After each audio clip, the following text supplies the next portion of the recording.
Regresamos, 9 de la mañana con 33 minutos. Tal como adelantaba Patricio López, saludamos al economista Andrés Solimano. ¿Cómo le va, Andrés? Muy buenos días. Hola, buenos días, Claudio. Un gusto saludarlo. Un gusto también, Andrés, tenerlo de vuelta acá en la radio para conversar de varios temas. Así que vamos a ir de inmediato a lo que tenemos preparado para hoy, porque en realidad todo como que se conecta. Son temas separados, pero todo se va conectando, porque hemos visto durante las últimas jornadas cómo el debate nuevamente ha estado marcado por la posibilidad de un nuevo retiro de fondos previsionales, esta fusión que se hizo de las mociones parlamentarias durante la jornada de ayer y que se tendrá que tramitar definitivamente en el Congreso Nacional, pese a la negativa que ha mostrado el gobierno. Pero lo cierto es que este proyecto se discute también en cierta parte porque hay una compleja situación a nivel económica global y que ha afectado a nuestro país con inflación y una recesión que ya se está viendo ahí en el horizonte, en el último INPOM. De hecho, se advirtió ya de que podríamos caer en una recesión a fines de este año, principios del próximo. Todo esto a la espera también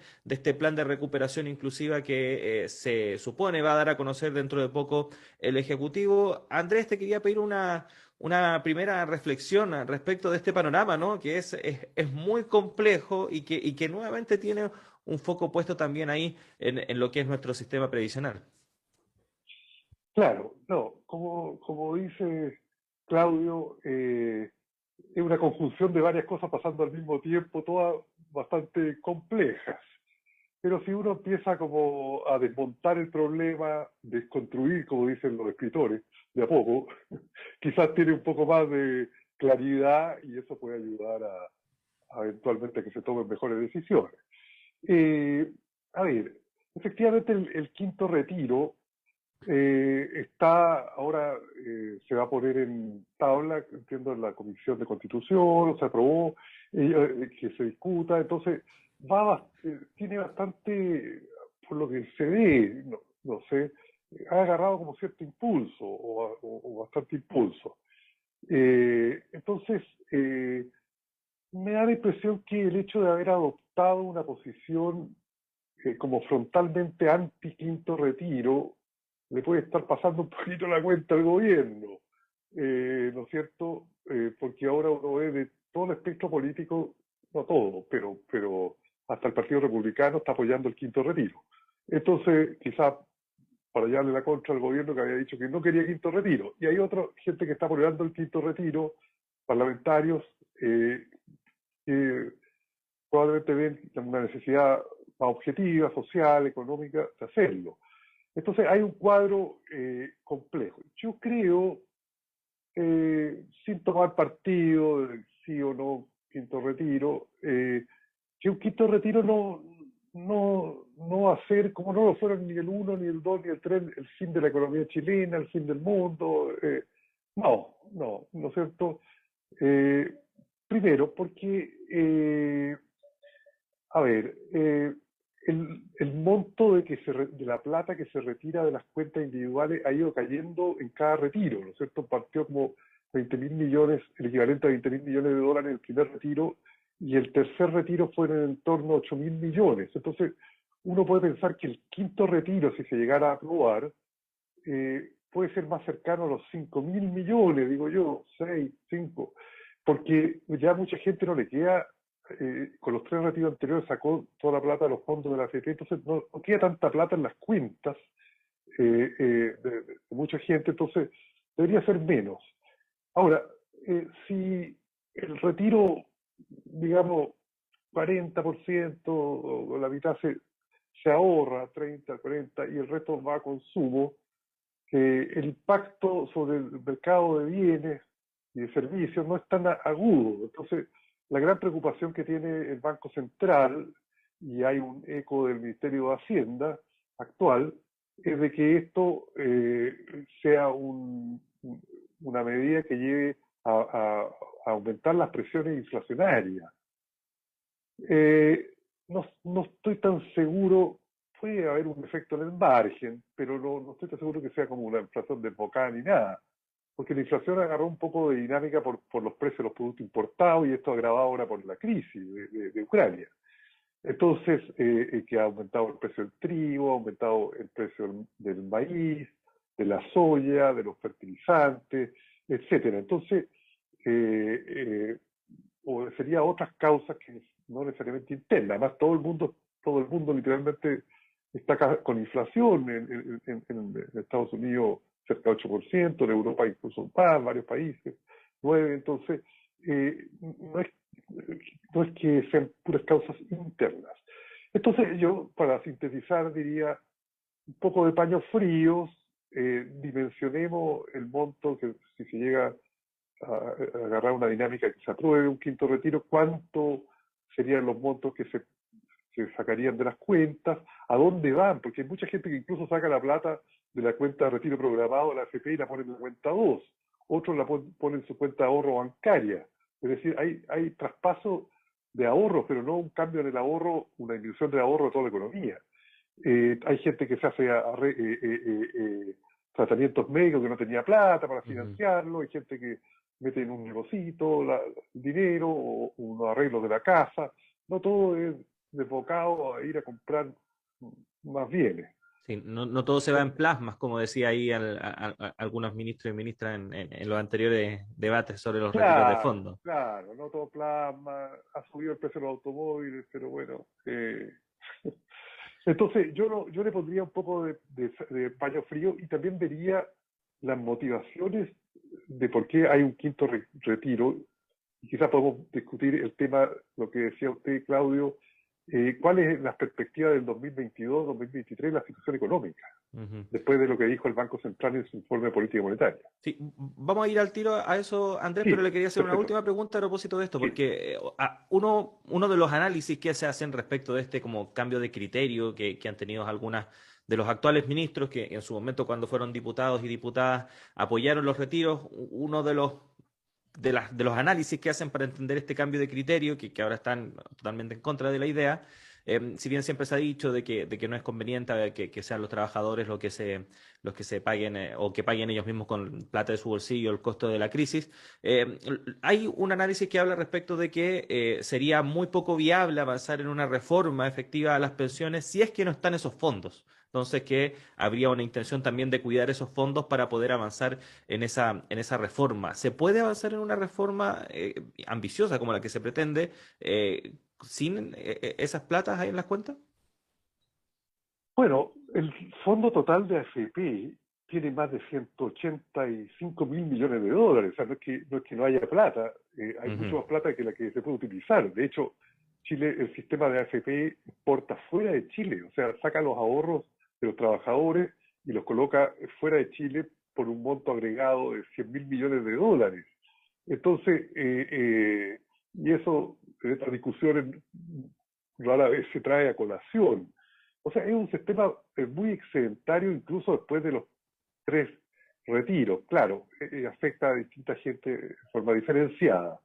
Eh, sí, es ideal que haya más fondos para una reforma, pero siempre hay algún argumento contra la reforma. Sí, sí, pensemos que la reforma, el primer intento se hizo con el gobierno de Bachelet 1, la llamada Comisión Marcel, ¿no es cierto?, el ministro de Hacienda actual, expresidente del Banco Central, que se hizo una reforma de la AFP, supuesta reforma de la AFP, que básicamente se creó el pilar solidario, pero no se afectó nada de la AFP. Y después han venido intentos, siempre que eran bastante criticados por el Banco Central, de hacer reformas en el sistema de AFP, pero ellos desde otra perspectiva, pero al final era una crítica. Entonces, y después el Parlamento, entonces siempre ha habido razones para no reformar el sistema, porque el sistema es un muy buen negocio para para las AFP primero, porque tiene utilidades récord que no tienen en otros sectores de la economía chilena, y después para los grupos económicos que son financiados, que tienen un fuente de financiamiento bajo. Entonces se creó un lobby comunicacional, político, intelectual, hasta se puede decir, contra la reforma. Entonces siempre yo le veo que va a haber argumento. ujú. Así que yo también pondría un poco paño frío en eso, porque ya historia conocida de por qué no se podría hacer una reforma del sistema de AFP. Sí, entonces, Ahora es por los retiros. conclusión, entonces no se acaba el mundo. Sé que, por No, no se ejemplo, se acaba el avanza en un mundo. quinto retiro. Ojalá puede acabarse el mundo por guerras nucleares, que quizás no estamos tan lejos, pero no por Sí, los retiros de un quinto retiro de los sí. fondos en Santiago, en Chile. O lo No, que conversaba no, Patricio pues, hace un minuto, el cambio Chile climático. demore, esto sí, pero no es el fin del mundo. Sí. No es el fin del mundo, creo yo. Oiga, Andrés, No fue los primeros tres. pasemos a hablar del tema de la recesión, porque efectivamente el último IPOM, pensando ya para 2023, baja la estimación de crecimiento ya por debajo del umbral del cero, lo que obviamente ya es una recesión, lo cual obviamente también obliga a pensar respecto de qué forma se va a enfrentar esa situación, porque efectivamente va a provocar más estragos en la economía de lo ya compleja que está actualmente. ¿Cómo ve ese escenario también? Sí, yo veo también con preocupación eso, y yo creo que el quinto retiro un poco va también conectado a eso. A ver, ¿por qué? La recesión, a ver, el Banco Central dice que entrega un número de posible recesión, menos 0,2% a más 0,8% para el año 2023, o sea, ya admite que un escenario posible es contracción económica, caída del PIB para el año 2023, y dice que este año estaríamos entre 1 y 2. Pero estamos en abril, pueden pasar todavía muchas cosas entre medio. Entonces, yo veo que estos 2 años, los primeros 2 años del gobierno del presidente Boric, que es la mitad de su periodo presidencial, porque son los periodos presidenciales 4 años en Chile, puede venir con una economía bastante parada. ¿Quién me está deteniendo la economía? A mi juicio. Bueno, hay choque externo y ahora todo se complica con la guerra de Ucrania, pero para mí fueron las decisiones del Banco Central de subir la tasa de interés, que era como en 1%, estaba en 1% la tasa de política monetaria, que se llama, en septiembre, ahora vamos en 7%, que es la tasa más baja porque es la descuento del Banco Central de papeles y los bancos comerciales, pero el crédito hipotecario es más caro y también sube cuando sube la tasa de política monetaria, sube el crédito de consumo, el costo del crédito de consumo, sube el crédito para empresas. Entonces, eh, la desaceleración económica por la inflación, ¿no es cierto?, por el motivo de la inflación que dice el Banco Central, es la que al subir las tasas de interés, no solo al congelar un poco, enfriar el gasto en la economía, no solo los precios deberían empezar a bajar o no subir tanto, sino que la actividad económica se desacelera y eso puede llevar a una recesión. El Banco Central dice que todavía puede haber otras alzas en el resto del año, pero que serían menores. Bueno, pero el rezago de la política monetaria, de que se toma la decisión de subir las tasas hasta que se siente eso en la actividad, puede pasar 6, 8 meses. Entonces ya las decisiones que hicieron en septiembre, octubre, el año pasado, noviembre, se están sintiendo el primer semestre de este año. Y las que se siguen haciendo ahora, porque hubo el martes pasado, la semana pasada, una reunión que subieron 1,5 la tasa de política monetaria el Consejo del Banco Central, nuevamente, para llegar a 7. Y dicen, pueden seguir subiendo a 8, no sé. Entonces, la desaceleración económica, para mi juicio, hay varios factores, tiene un gran causante, el Banco Central autónomo.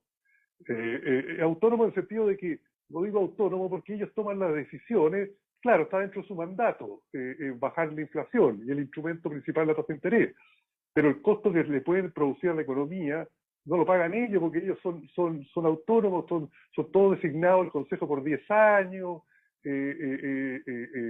viven en otro mundo respecto a los gobiernos que tienen el juicio político de la gente y el juicio social.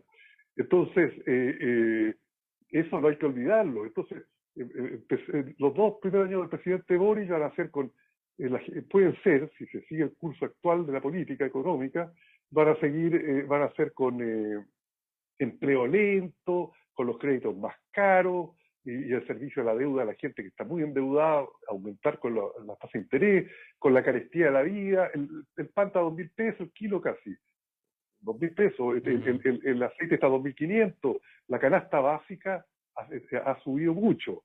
Y claro, con las tasas de interés, pero puede demorar un año en bajar, porque sigue subiendo los precios internacionales. Pero la recesión se va a empezar a hacer, no sé si recesión, pero la desaceleración se está empezando a sentir, está en el aire, Ujú, y ya están las proyecciones del Banco Central. Entonces eso, para mi juicio, es lo que tiene que evaluar el gobierno. ¿Cuál es el costo social y político que va a pagar por esta política de ajuste que se la impone el Banco Central Autónomo y, y la ley de presupuesto que aprobaron el año pasado con contracción del gasto público 20%? ujú. Eh, eh, Andrés, entonces, está encajonado el gobierno, un poco encajonado en el sentido que le dieron los parámetros económicos, ya se lo están dando en el grueso. ujú. Andrés, y tomando, y para alcanzar a ver también el otro tema, Sí. nos quedan un par de minutos, tomando en cuenta este escenario que es bastante complejo y adverso, ¿qué podemos esperar también entonces de las políticas que va a anunciar el Ejecutivo respecto de esta recuperación inclusiva? Hay mucha expectativa, se ha tomado ya nuevamente como una suerte de respuesta a lo que puede ser un nuevo retiro de fondos de las AFP. ¿Hacia dónde deberían apuntar este paquete de ayuda? A ver, claro, porque no se han anunciado todavía, pero yo vi que hubo una declaración en ministro Hacienda que decía que eran como 3.500 millones de dólares. Eso es un 1% del PIB, no es más. Entonces vamos a ver cuál es el monto total que se tira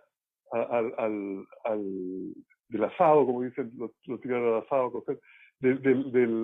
cocinar, de montos. O sea, porque yo escuché la semana pasada o antepasada que se hablaba de 3.500 millones de dólares. Entonces, como 1% del PIB. No es, si se mantiene ese número, si se mantiene, por eso hay que escuchar, creo que viene, no es un gran número que yo creo que va a compensar la política de desaceleración del Banco Central. Ujú, Y lo otro, que con el presupuesto que tiene que reducir los 20%, no sé dónde, va a sacar, dónde hay mucha plata del gasto público para hacer una política muy reactivadora.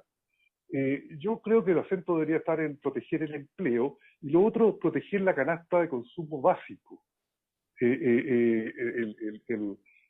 El arroz, el aceite, el pan, la mantequilla, todo lo que es la canasta básica popular, que no sé si está incluido en el paquete que se va a anunciar. Creo que me imagino que no. Y ahí hay que ver cómo se haría. En el gobierno Piñera él hizo una entrega directa, que fue muy criticada, de canastas de productos. Eh, claro, porque se hizo medio así como muy marquetero, todo eso. Pero no es el primer gobierno que entrega ni en Chile ni en el mundo canasta de bienes de consumo básico. Si el Estado tiene alguna empresa todavía que le quede, porque como todo se ha privatizado, de alimentos, podría haber un sistema de entrega a través de los municipios, a través de una empresa pública, o crearse, para entrega de alimentos directo a la gente a un precio que no tenga los recargos de los supermercados, del comercio, sino que opere a costo, que no pierda plata, pero que opere a costo. Ese es un primer caso. Y lo otro ya para un anatema y sacar lanzar todo en contra, que hubiera un sistema de cierta fijación de los precios de los canastas básicas de consumo, ¿no es cierto?, para controlar, que ujú. es lo que están haciendo en Argentina, un acuerdo empresario, trabajadores y gobierno para controlar la alza de precios. Claro, ya Chile como que no se contrasta con Argentina, nunca vamos a hacer algo como que harían los argentinos de ese tipo. Pero, ojo, mientras empiece a subir la canasta, mientras empiece la gente a tener problemas, hay que ser pragmático. Y ya tuvimos ollas comunes en la pandemia. No vaya a ser que vuelvan las ollas comunes. Entonces, bueno, no quiero ponerlo muy alarmistamente, pero vería la canasta básica de bienes de consumo es absolutamente esencial. Puede ser a Ujú, través de precios, entrega directa a un costo sin utilidades, que no lo va a hacer el sector privado, porque el sector privado funciona con las utilidades, tiene que hacerlo el Estado o los municipios, o algún control de costos del precio final que paga el consumidor. ujú. Sí, bueno, vamos a ver qué va a pasar con este anuncio que se espera se dé esta semana, Andrés. Seguramente la próxima vez que nos encontremos lo vamos a estar comentando acá. Claro, Un ya abrazo hablaremos grande, por que esté eso. muy bien. Ya, un abrazo, Claudio, un gusto, que estés muy bien. Igualmente. Ahí estaba el economista Andrés Solimano conversando con nosotros respecto de diversos temas que tienen que ver con la contingencia económica. La invitación, porque ya nos toca despedirnos a las 9 de la mañana con 53 minutos, es a que siga junto a la 102.5 FM. En minutos llega Antonio Esteves y Semáforo. También acompañe a todas las radios que integran la red de radios que piensan en esta jornada de día miércoles y visite radio.chile.cl para informarse de las noticias de Chile y el mundo junto a nuestras plataformas en las redes sociales. Gracias a Alexis Gaete allá en la radio, también a Manuel Silva, a Tania González, a todo el equipo y por supuesto nos reencontramos mañana. Que estén muy bien.